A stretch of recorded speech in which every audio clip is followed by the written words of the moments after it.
Hace 42 años, exactamente un 25 de febrero de 1970, en un salón del Instituto Pestalozzi, varios intelectuales se reúnen con una idea en común: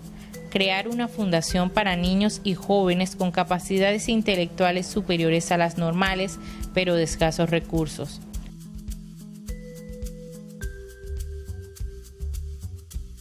Los esfuerzos por que este sueño se consolidaran valieron la pena,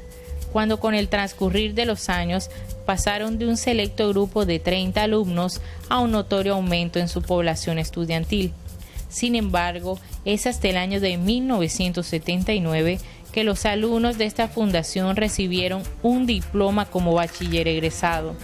pues antes tenían que recibir diploma de bachiller por medio de la hoy Escuela Normal Hacienda, vecina de la institución. En el año de 1980 comienza la cosecha de triunfos, cuando es otorgado a la Fundación Humboldt la mención de honor a Andrés Bello a través del Ministerio de Educación Nacional y el IFES, por tener en sus instalaciones al mejor estudiante del país, Anthony Noriega. Las condecoraciones y los cosechos de triunfo siguieron en aumento para todos sus estudiantes, que por años consecutivos conseguían graduar a los mejores bachilleres del país, tanto que el Ministerio de Educación Nacional decide otorgar al mismo la condecoración Simón Bolívar en el año de 1989.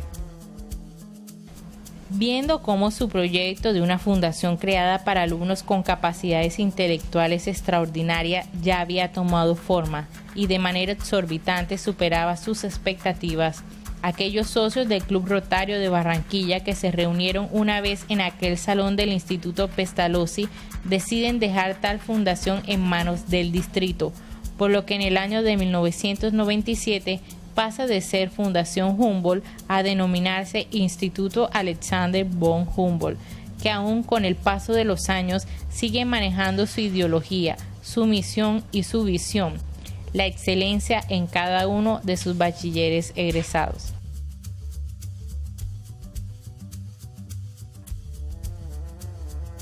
El Instituto Alexander von Humboldt tiene como misión formar un alumno integral desde el reconocimiento de su ser como persona y con capacidad de sobresalir en los campos del conocimiento, de la investigación, del cultivo de las humanidades y de las artes, con gran compromiso para liderar proyectos de transformación comunitaria.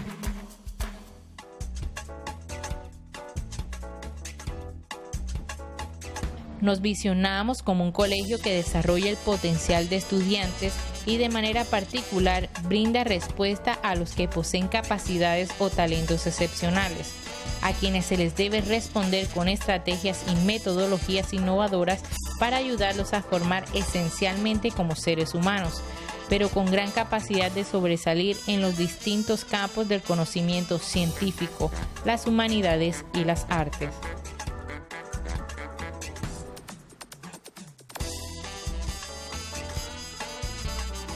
Con un equipo de docentes bien estructurado, en el año de 1998 llega a ocupar el puesto como rector de tan honorable institución el profesor José Rodolfo Henao Gil, licenciado en Filosofía y Letras, magíster en Educación y doctor en Educación e investigador académico, que hasta el día de hoy ha sido un ejemplo de que cuando las cosas se piensan en grande, se cumplen los propósitos, y que cuando hay disciplina de por medio, los éxitos se cosechan con abundancia. Prueba de ello es la condecoración que recibe la institución, el Premio a la Calidad Educativa, otorgado por el Ministerio de Educación Nacional en el año del 2008, después de que el actual rector de una manera decisiva le apostó a lo público y se propuso junto a sus alumnos, padres de familia y comunidad de maestros y egresados sacar adelante a la institución y seguir ubicándola como una de las mejores del país, con nuevas características: ser una escuela integradora e inclusiva, como se denomina hoy según el decreto 366. En el año de 1998, usted recibe la grata noticia de formar parte de la institución como rector. ¿Qué significó para usted este nombramiento? Bueno, sinceramente representó un poquito de miedo, pero a la vez un tremendo desafío personal, porque pues había una característica en mí. Yo era papá de la institución y estaba viendo el momento que vivía el colegio muy crítico, y le aposté de que no obstante ese miedo podía asumir ese desafío, y no me arrepiento hoy. Realmente creo que respondí a ese desafío, respondí a lo que me demandó el haber sido seleccionado para llegar aquí. Y hoy pues, desde el año 98, hablando casi 14 años, o tal vez un poco más, puedo decir con orgullo, respondí a lo que me demandó la historia de la Humboldt, respondí a lo que me demandó el cargo como rector, no obstante que me implicó una serie de sacrificios de orden personal. Pues hoy tengo que decir, no me arrepiento en ningún momento, porque las cosas marcharon bien. Usted ha desempeñado un excelente papel como rector de la institución. Su paso por ella ha llenado a la misma de infinidades de éxitos, pero sabemos que no todo es color de rosa. ¿Cuáles han sido las dificultades que alguna vez lo han hecho pensar en desistir del cargo? Bueno, desistir hasta ahí yo no creo. Hubo un momento muy traumático, hubo dos momentos muy traumáticos que podríamos decir de orden exógeno. Una vez que hubo una pérdida económica, fuimos víctimas de un robo, que caramba, te lleva a ti con los esfuerzos que vienes haciendo, que te quiten lo poquito que tienes para un año, es bien difícil. Infortunadamente, eso se logró superar como he dicho yo, con esa gran comunidad de padres que tengo, porque un niño excepcional, un niño que tenga un talento excepcional, si no tiene una familia, si no se compromete, y cuando hablo de compromiso es en sentido integral. Primero, que se considere que ese muchacho demanda de muchas, no simplemente entregarle una hoja de papel y un lápiz para que estudie, sino que necesita muchas cosas. El nivel de exigencia es altísimo.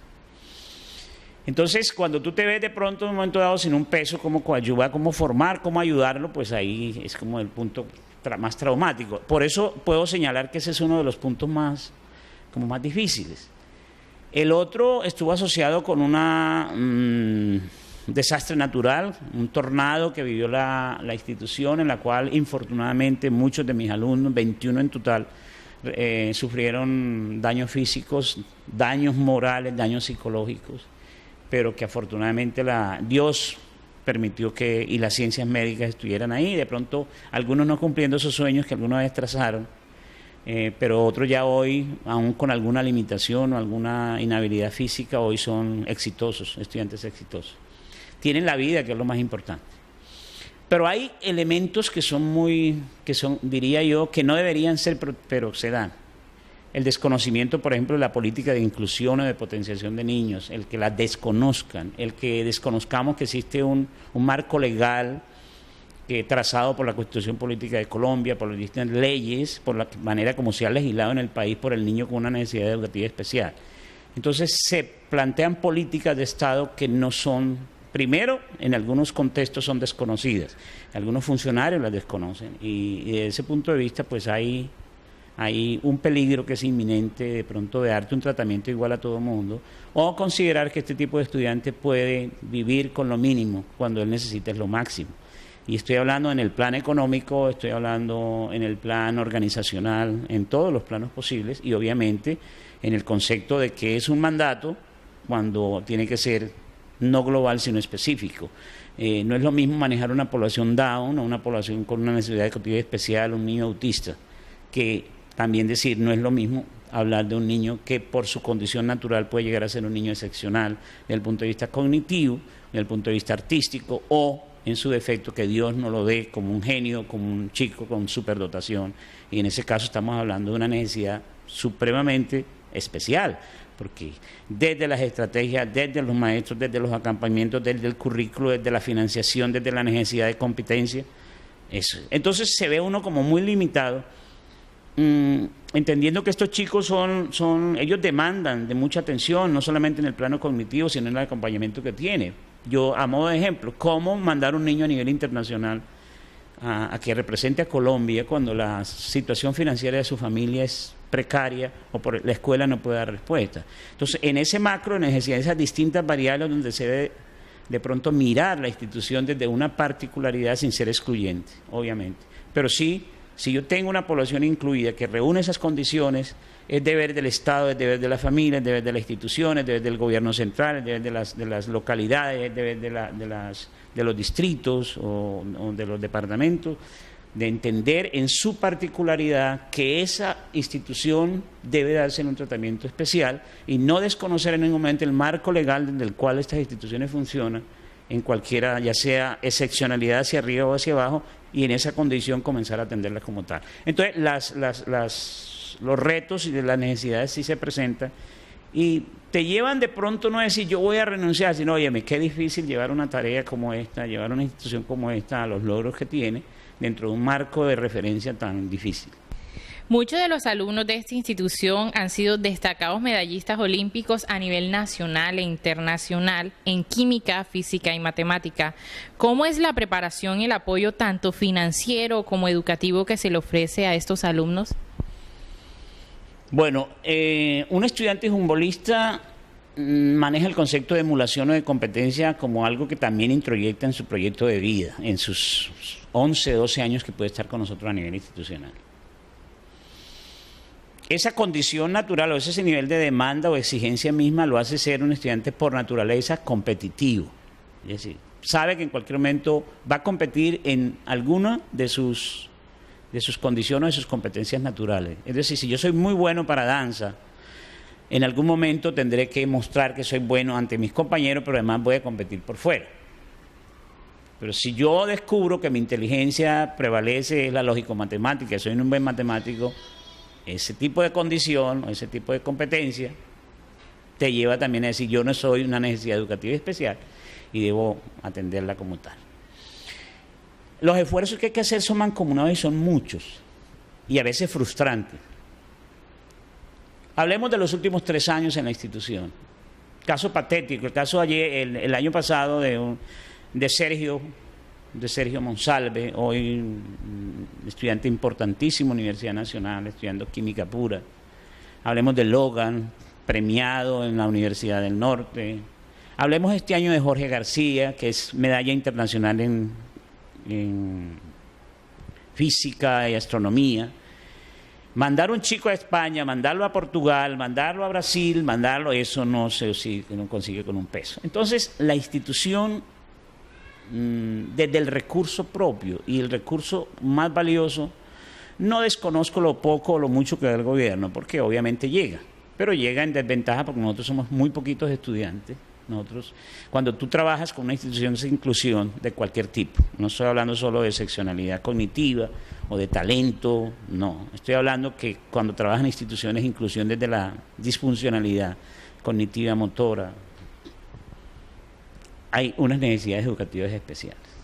Pero en este plano de nosotros, de los que hacemos inclusión para potenciar y para responder a población excepcional, las cosas son todavía mucho más complejas. Porque ese estudiante que comenzó a formarse desde pequeño, descubrimos que había que acompañarlo curricularmente desde un proceso de formación que va desde la malla o desde la estructura del currículo, el acompañamiento que tiene hasta ser un estudiante que puede salir a representar no solamente en nuestro contexto, sino nacional, local, sino a nivel internacional. Y es el caso de los estudiantes. Rubén Sarmiento, por ejemplo, que fue Operación Éxito Magno, que se trajo orgullosamente el segundo puesto en un año y el primer puesto en el siguiente, en la Gran Magna que se hace en Puerto Rico. Para nosotros fue un orgullo, no solamente llevar a la final del concurso estudiantes de Humboldt, la mayoría, sino verlos en Bogotá compitiendo con todas las regiones del país y orgullosamente llevar a la final 7 de los 10 posibles que podían competir y finalmente ver cómo 3 estudiantes nuestros fueron los mejores y uno de ellos se le dio el derecho a ir. Ese momento el Ministerio de Educación apoyó, pero ese estudiante ya había estado en distintos países. Ese estudiante. ¿Y cómo lo hicimos? Yo diría que la participación más fuerte es la de la familia. Humboldt se cae, y eso lo digo con un poquito de miedo, en el momento que la familia humbolista no entienda que su intervención económica moral, psicológica, de atención a la academia, de estar metidos, en ese momento yo creo que es el desafío final, o sea, la parte final de una institución tan gloriosa que en sus 48 años pues no ha mostrado a ese alumno como Rubén, sino a un Sergio, este año un Jorge García. No hemos hecho público porque pues no podemos pagar Heraldo para que lo hagan ni podemos pagar prensa, pero Jorge García nos trajo medalla de plata de España, ya nos había traído oro de Brasil, o sea, pero preguntémonos cómo se hace. O sea, la cosa no es fácil, la cosa es bien difícil. Y desde ese referente de necesidad, yo siempre, lo único que salvaría de la hecatombe, de la desaparición, de llegar a ser de pronto una escuela, sin demeritar las otras, común y corriente, es precisamente el que tengamos que vivir con exiguos aportes o con unos presupuestos que realmente no nos alcancen a apoyar a estos muchachos. La ayuda de la institución es definitivamente la segunda, pero obviamente la familia. Y bueno, y siempre lo he dicho, aquí estamos abiertos a donaciones que nos vengan de cualquier lado, a nivel nacional, a nivel internacional. Yo quisiera decir que es una necesidad que no se puede postergar, porque no es posible caer en la caridad pública ni llegar a ser mirado de pronto, hay los pobrecitos y hay que ayudarlos, no. Con la dignidad que representa ser un ser humano con necesidades educativas especiales, desde esa perspectiva pues tiene que verlo desde el alto gobierno hasta el gobierno local y hasta los padres de familia, que son los principales comprometidos y convencidos, porque finalmente la escuela se los entrega en 11, pero el proyecto de vida que le ayudamos a marcar y a forjar aquí se le tiene que madurar es por fuera, y en ese aspecto la responsabilidad de la familia comienza, sigue y termina siendo el principal aporte y el principal sostén, o el principal, digamos, la principal escalera por donde él va a ir escalando sus posiciones en ese que se puede denominar ese proyecto de vida humbolista. Los docentes de la institución han sido fundamentales en la consecución de tantos éxitos y tantas condecoraciones. Por ese motivo es que los estudiantes de ella siempre han sobresalido en las Olimpiadas de Química, Física, Astronomía y Matemáticas a nivel local, nacional e internacional, siendo hoy por hoy una de las cunas de medallistas olímpicos de esta especie en nuestro país. Un ejemplo claro es Rubén Darío Sarmiento, quien trajo para Colombia en el 2009 el primer puesto en la competencia internacional Operación Éxito Magna. No obstante, no todo es ciencias y matemática en este plantel educativo. Las artes también hacen parte fundamental de esta, en donde su grupo de danza ha ganado innumerables concursos a nivel intercolegial y más de un alumno ha sobresalido a nivel nacional en el ámbito musical por medio de un concurso de canto llamado Factor XS de un medio televisivo nacional. Otros medallistas sobresalientes de la institución han sido Luis Torre, Jeffrey Dita, Iván Calderón, Héctor de la Hoz, Brian Villa, Pablo Ternera, Rey Rincón, Jonathan Romero, Giovanni González, Gabriel Sosa, Ariel Mauricio Gómez, Otoniel Mercado, Gina Galindo, Karen Ortega, Nicolás Bolívar, Jorge García, Edgar Montoya y David Polo. Yo he participado y digamos que me ha ido bien en las Olimpiadas de Matemáticas, Química, Física y Astronomía. Bueno, en astronomía, una mención de honor en una Olimpiada Internacional y en la Olimpiada Nacional una medalla de oro. En la Olimpiada de Química, una medalla de plata y una medalla de bronce. En la Olimpiada de Física, la Iberoamericana de Física, Olimpiada Iberoamericana de Física, una medalla de plata, y aquí en las nacionales, mención de honor.